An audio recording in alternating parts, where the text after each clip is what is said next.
Commodity समाचार सिर्फ profit बनाने वाली मशीन नहीं है, बल्कि आपको बड़े नुकसान से भी बचाता है। इसमें आपको रोजाना सुबह 8:30 बजे बाजार का ट्रेंड, न्यूज अपडेट और ट्रेडिंग लेवल्स मिल जाते हैं। अगर आप MCX या सराफा ट्रेडर है तो 8484998474 पर संपर्क करें। सीरिया में हुए तख्ता पलट के बाद जिस तरह मध्य पूर्व के साथ अमेरिका और रूस के संबंधों में भी तनाव बढ़ा है, उससे सोने और चांदी ने कल सरपट दौड़ लगाई और अब निवेशक सोने पर दांव लगाते नजर आ रहे हैं। गोल्ड सिल्वर अब किस मुकाम पर पहुंचेंगे, इस पर हमारे साथ बात करने के लिए है निर्मल बंग सिक्योरिटीज के कुणाल शाह। मेरा नाम है कमल शर्मा। कुणाल जी, आपका स्वागत है मोलतोल इंडिया में। जी कुणाल जी, सोने ने बीते दिनों एक करेक्शन के बाद फिर से अपनी चमक बढ़ाई है। सोने के ट्रेडर को आने वाले दिनों में किन किन घटनाओं पर नजर रखनी चाहिए और सोना किस मुकाम पर पहुंच सकता है? देखिए, ये जो अभी सीरिया में आपने जैसे कहा तख्ता पलट हो गया, बराबर है। This is the best example of what gold is able to do और व्हाट गोल्ड इज डूइंग। जब जब थोड़ी भी अनसर्टेनिटी आती है, सबसे पहले कोई एसेट क्लास रिएक्ट करता है, वो है गोल्ड। और गोल्ड, जैसे सैटरडे को ये न्यूज आया था, मंडे को कल सीधा हमने देखा गोल्ड को ऑलमोस्ट $2700 और कॉमिक्स पे सिल्वर 4% ऊपर, गोल्ड ऑलमोस्ट 2.5% ऊपर। सो गोल्ड अपना जो रोल है उसको बहुत अच्छी तरह से जस्टिफाई कर रहा है। सो आगे जाके इवेंट में कल इन्फ्लेशन का डेटा है, बहुत इंपॉर्टेंट रहेगा। यूएस में इन्फ्लेशन 2% का जो टारगेट था 2.3 करके आज ऑलमोस्ट 2.7 एक्सपेक्टेड है। तो इन्फ्लेशन बढ़ना चालू हो गया यूएस में। और चाइना ने कहा है कि वो अपनी जो मॉनेटरी पॉलिसी है उसको ईज करेगी और इंटरेस्ट रेट कट करेगी, स्टिमुलस पैकेज देगी, फिजिकल स्पेंडिंग बढ़ाएगी, चाइना की इकोनॉमी को रिवाइव करेगी। China is almost 19-20 trillion dollar economy, और वहां पे अगर ग्रोथ 1% से भी बढ़ता है तो कमोडिटी प्राइस में बड़ी लंबी तेजी हो जाती है इसके कारण। सो ये बहुत ही पुश एंड पुल सिनारियो है। एक बाजू पे यूएस चाहता है कि इन्फ्लेशन नीचे आए, और दूसरी बाजू पे चाइना चाहता है कि यहाँ से चीजें चाइना में अच्छी हो जाए। और चाइना, यूएस जो उसके ऊपर सैंक्शन डालने वाला है उसको प्रीएम्प्ट करके, उसको पहले से अज्यूम करके एक के बाद एक स्टेप्स ले रहा है। सो ये पुश एंड पुल सिनारियो है। तो ये कोई स्ट्रेट ऊपर जाने वाला मार्केट नहीं है, ये वॉलेटाइल रहने वाला मार्केट है। तो जब नीचे आता है तब जनरली, अभी जैसे सिल्वर 90,000 के नीचे चल रहा था तो सबको 84-85 लगता है। अभी 95,000 कल मार दिया तो सबको लगता है 1 लाख हो जाएगा फास्ट। तो ये मार्केट स्विंग वाला मार्केट रहने वाला है आने वाले दिनों में। जब कोई नेगेटिव, जैसे कल इन्फ्लेशन समझो बढ़ के आया तो गोल्ड सिल्वर फिर से नीचे आ जाएगा। तो वो टाइम पे डरना नहीं चाहिए, वो टाइम पे लेना चाहिए। लोग कर क्या रहे हैं अभी फिलहाल, जब ऊपर आता है तब सबको लगता है कि ये अभी बढ़ जाएगा तो सब एक साथ लेने आ जाते हैं, और नीचे आता है तब वही लोग माल नीचे छोड़ के चले जाते हैं। तो मेरा ऐसा आपके शो के द्वारा, चैनल के द्वारा, जो माध्यम के द्वारा लोगों को अपील है वो है कि नीचे में आप अक्यूमुलेट कीजिए, डरिए मत। गोल्ड और सिल्वर दोनों का आउटलुक तेजी है, फंडामेंटल में कोई चेंज नहीं हुआ है। फंडामेंटल गोल्ड और सिल्वर दोनों का तेजी का ही है और तेजी का ही रहने वाला है आने वाले दिनों में। सो मैं रिकमेंड करूंगा कि गोल्ड फिर से $15-20 का करेक्शन आता है, आप बाय कीजिए।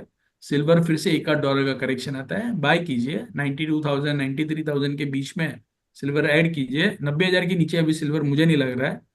ट्रम्प साहब आएंगे, वो और एक वॉलेटिलिटी क्रिएट करेगा। वो कोई भी स्टेटमेंट देते हैं यूएस इकोनॉमी को लेके, यूएस इकोनॉमी बहुत अच्छी हो जाएगी, जीडीपी बढ़ जाएगी, तो और थोड़ा प्रॉफिट टेकिंग आएगा। तो वो टाइम पे, जब ऐसा खराब टाइम आता है या जब करेक्शन आता है, वो करेक्शन में माल लेने का हैबिट रखिए तो आपको रिवॉर्ड मिलेगा। अगर आपने 1 महीने पहले जब ट्रम्प साहब आए थे और वो टाइम पे सिल्वर लिया होता 89,000 या 90,000 में, तो कल आपका 95,000 में जाता था, तो 5,000 रुपये आपको मिलता था।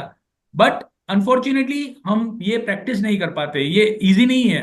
हम इसको प्रैक्टिस, अभी 95-500 में कल मुझे नहीं नहीं तो रात को 15 कॉल आया कि क्या लग रहा है सिल्वर हो जाएगा फिर से 1 लाख। तो यही चीज है, ग्रीड एंड फियर को अच्छी तरह से मैनेज कीजिए। फंडामेंटल में कोई चेंज नहीं होने हुआ है।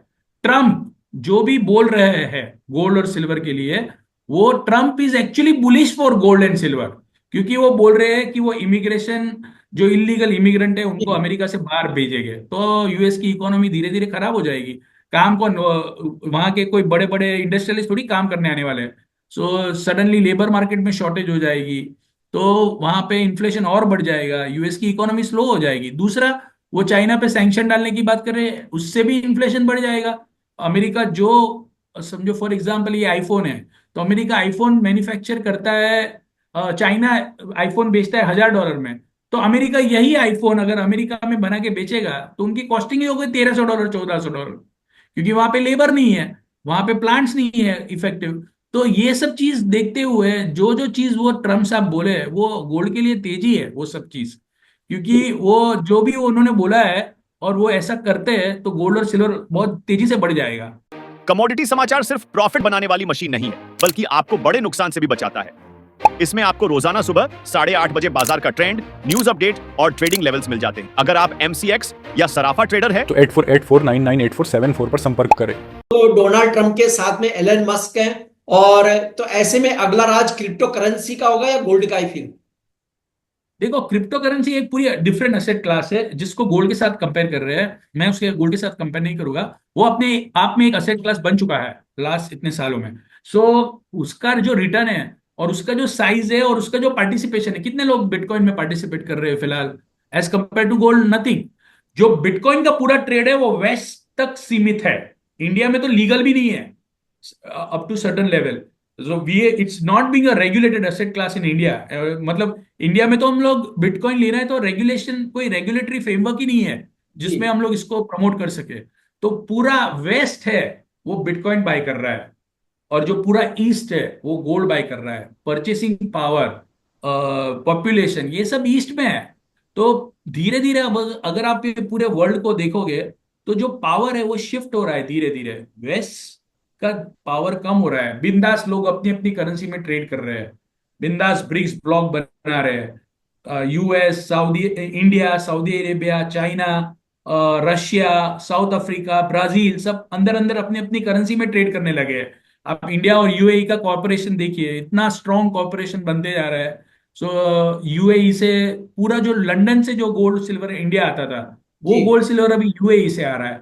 सो पूरा जो टाइम है वो चेंज होता जा रहा है। सो ऐसे चेंजिंग टाइम में हम लोग Asia east, we are banking on gold, और जो यूएस है वो बैंक कर रहा है बिटकॉइन पे। तो वो लोग उनकी जगह पे ठीक है, बिटकॉइन बढ़ सकता है, बट हम हमारी जगह पे एकदम परफेक्ट है। गोल्ड ने पिछले 25 साल में, 24 साल में 9.5%, 9% का कंपाउंडेड एनुअल रिटर्न दिया है। तो हमारे लिए तो गोल्ड प्रूवन है, प्रूवन एसेट क्लास है, that gold is best, one of the best instrument to invest in. तो मुझे ये लेवल पे भी डर नहीं लगता है गोल्ड में इन्वेस्ट करने के लिए, क्योंकि चाइना का सेंट्रल बैंक डॉलर में इन्वेस्ट करेगा, डॉलर बॉन्ड लेगा नहीं लेगा, रशिया डॉलर बॉन्ड लेगा नहीं लेगा, इंडिया यूएस का, जब से अमेरिका ने रशिया पे सैंक्शन लगाया है जी। तब से एक चीज समझ में आ गई है पूरे वर्ल्ड को कि ये हमारे साथ भी हो सकता है। सो हम लोग कोई यूएस का बॉन्ड नहीं लेने वाले हैं। हम लोग लेंगे क्या? क्या सेंट्रल बैंक क्रिप्टो करेंसी लेने वाली है? कोई चांस नहीं है। और तो नहीं लेंगे तो लेती क्या है। लेंगे? गोल्ड। सो गोल्ड में कोई मंदी नहीं है आने वाले 3 साल तक। आने वाले 2 से 3 साल तक कोई मंदी नजर नहीं आ रही है मुझे। कोई भी डिप आती है, लो, प्राइस टारगेट का भी कोई महत्व नहीं है।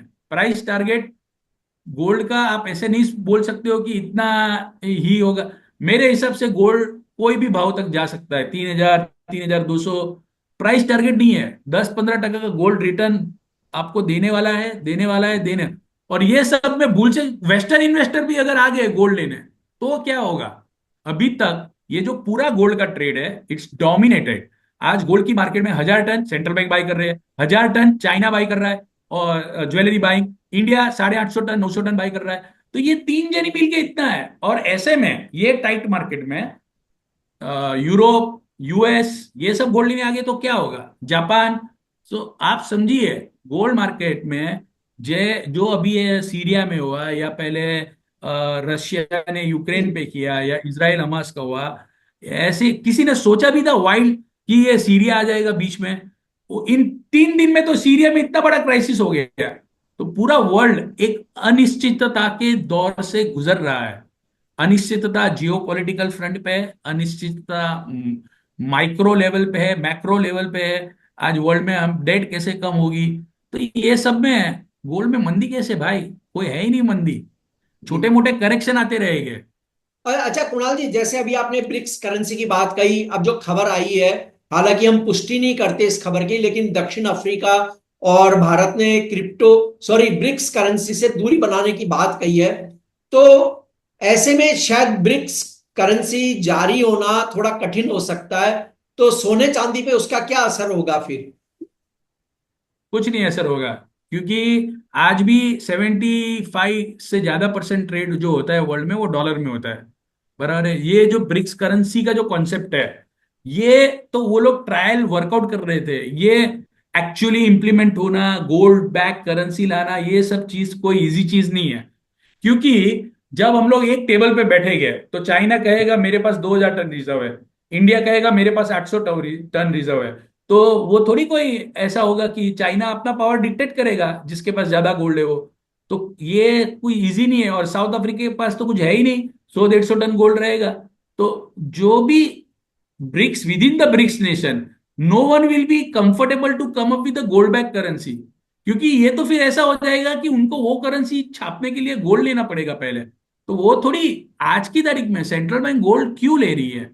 वो जो अपना रिजर्व है उनको डाइवर्सिफाई करने के लिए गोल्ड ले रही है। तो ये कोई नोट छापने के लिए कोई गोल्ड नहीं ले रहा है। तो ये जो ब्रिक्स करेंसी का जो आइडिया था वो अपने आप में, पर ट्रम्प साहब को अपना पावर दिखाना था कि तुम लोग ने अगर ब्रिक्स करेंसी बनाया तो देख लेना। हम तो बोले भाई हम तो देखेंगे क्या, हम तो बनाने ही नहीं वाले थे, हम तो बात ही कर रहे थे। तो इंडिया ने और साउथ अफ्रीका ने इसीलिए आके क्लेरिफाई किया कि हम लोग ऐसा कुछ करने ही नहीं वाले हैं। तो आप हमारे पे सैंक्शन लगाने का सोच भी नहीं सकते हो। बहुत टेक्टिकल, ये पूरा जियो पॉलिटिकल टेक्टिकल मूव चल रहा है। ये सब बड़ी बड़ी स्टोरी आती है, but behind the truth gold back currency आना बहुत डिफिकल्ट है। ये कोई इजी काम नहीं है। अच्छा, यहाँ पर एक प्रश्न ही आता है कुणाल जी की, मान लीजिए एक इन्वेस्टर है, वो किसे प्रायोरिटी दे, गोल्ड को, सिल्वर को, या दोनों को, या दोनों को दे तो किस रेशो में दे अपने पैसे को, कि भाई इतना इतना मुझे यहाँ इन्वेस्ट करना चाहिए? अगर आप चाइनीज रिकवरी में ज्यादा बिलीव करते हो तो सिल्वर पे ज्यादा बैंक करो। अगर आपको लगता है कि चाइना छोटा मोटा उछाल आएगी और बड़ी तेजी नहीं आएगी तो गोल्ड पे। तो मेरा मानना ऐसा है कि चाइना में रिकवरी आने के चांस बहुत ज्यादा है, वो लोग बहुत सीरियस है। और वो लोग they will take everything in their hands to improve their economic scenario. तो मैं रिकमेंड करूंगा लोगों को कि सिल्वर ज्यादा रिटर्न देगा as compare to gold percentage wise में। गोल्ड और सिल्वर दोनों में जब करेक्शन आता है तब बाय करो, चढ़ के बाय मत करो। ऐसा नहीं है कि ये कल ही गोल्ड $3000 हो जाने वाला है, नहीं। थोड़ा टाइम लग सकता है बढ़ने के लिए, ऐसा नहीं है, आपको टाइम भी मिलेगा। तो नीचे जब आता है ना तब डरो मत, वो टाइम पे आप बिंदास बाय करो। और तो ये ऊपर में जैसे अभी ऊपर के रेट है वहां पे थोड़ा अवॉइड करो बाई। अच्छा कुणाल जी, आपने $3000 की बात कही, कब तक होने की उम्मीद माने अपन? नेक्स्ट दिवाली तक। अच्छा, नेक्स्ट दिवाली $3000 पे गोल्ड बिकेगा? जी ओके हाँ। जी। कुणाल जी, आपका कोई डिस्क्लेमर?